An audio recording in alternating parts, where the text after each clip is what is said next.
According to the FBI, hate crimes in America targeting Muslims or people who just appear to be Middle Eastern surged in the aftermath of 9/11. There is this cloud, with the hate crimes, with the profiling, with being rounded up.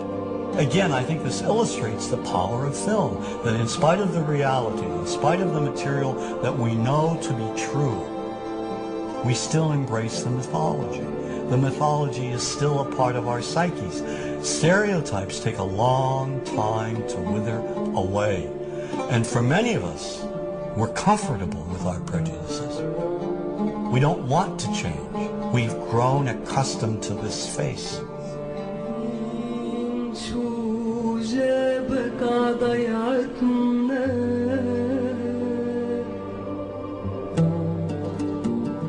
When we think of Arabs, what do we see? What images come to mind? Do we see actual people?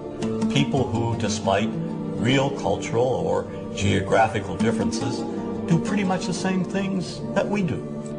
When we think of Arab women, what images come to mind? Do we see women who laugh and play and who adore their children? Women who work in the home as well as outside? Would it come as a surprise to know that in many Arab countries, a majority of college students are actually women? What's our immediate image of Arab men? Do we see loving fathers? Men who want to provide for their families? What about Arab teenagers? Do we see them the way you would think about teenagers in other parts of the world? Then there's religion in the Arab world. Do we see it as all-encompassing, dominating everything else? Do we know that even though faith plays a huge role in the Arab world, just as it does here in the United States, that it's also true that much of the Arab world is quite secular? When we think of Arabs and religion, does Christianity come to mind? Do we remember that there are over 20 million Christians in the region who have lived side by side in harmony with Muslims for centuries? To their credit, some filmmakers have shown Arabs and American Arabs in all their complexities.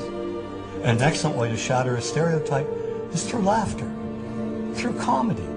So we have comedians. Comedians have done this historically. Black comedians, Jewish comedians.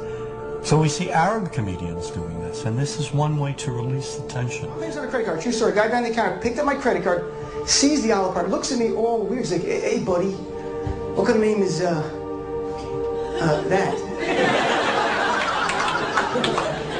I'm like, "Well, sir, it's an Arabic name." He goes, what does this mean?" So I'm like, well, translate it to English.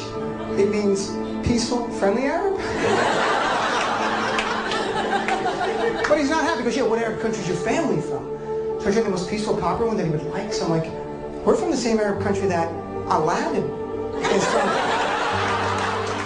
To his credit, Michael Moore in Fahrenheit 9/11 in the DVD includes a scene with this comedy coming out. My name really is Ahmed, and I can't fly anywhere.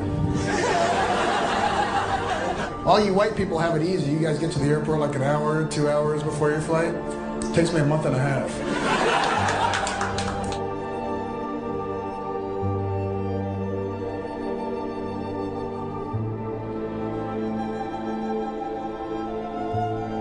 Nous vivons dans un monde qu'on peut critiquer, qui est le monde de la dérision. Vous le savez bien, et dans les médias, je dirais le monde de la dérision, on se moque de tout. Le fait que ça se fasse me satisfait. Parce que ça veut dire que nous avons, qu'on est libre, peu à peu... Il faut qu'on soit beaucoup plus sage que ça, qu'on rentre pas dans ces provocations. Et c'est pour ça que... C'est l'autocensure, ça, Jamel. Tu comprends ce que je veux dire? Si on commence à pas faire de dessin pour pas choquer les musulmans... Non, c'est-à-dire que... Pour moi, c'est de l'autocensure. C'est la fin de la liberté d'expression. Pour moi, la liberté d'expression, la liberté d'expression et le respect font partie, sont mariés ensemble. Moi, je suis pour la liberté d'expression. Mais si je vais blesser une personne, pourquoi blesser la personne? Non, mais si moi j'ai envie de faire une caricature sur Mahomet ou sur un rabbin ou sur Jésus-Christ, il faut que j'ai le droit de le faire. Tu comprends? C'est ça la France. Quand tu sais que tu vas blesser 10 millions de personnes, pourquoi tu vas les blesser? Pourquoi? C'est la liberté, c'est ça. C'est la liberté de...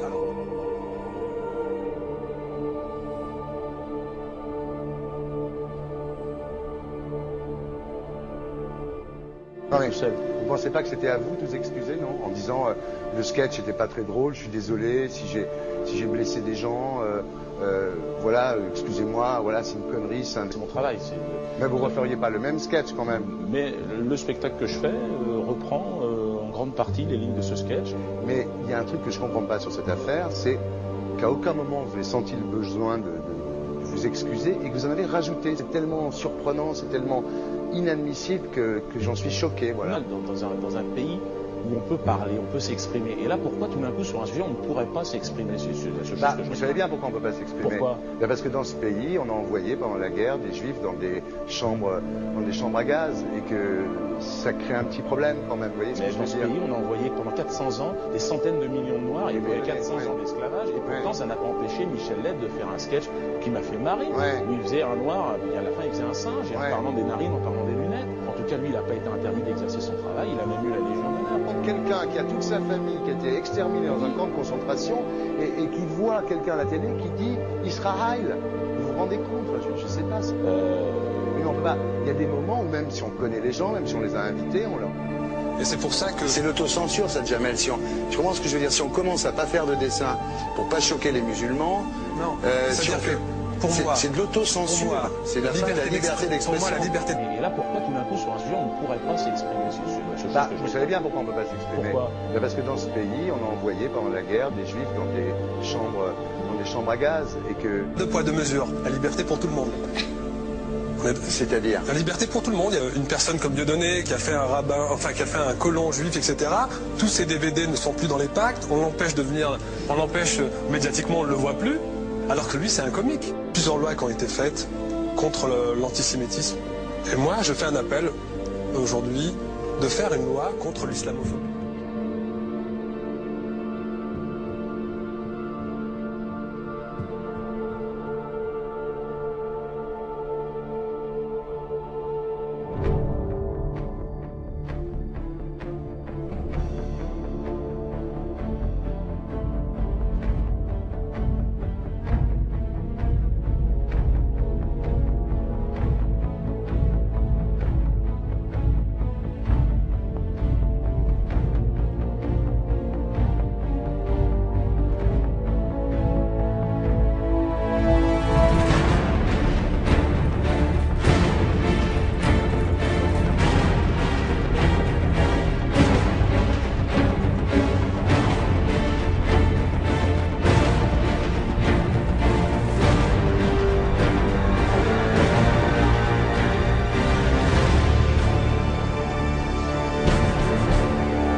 Don't think you are.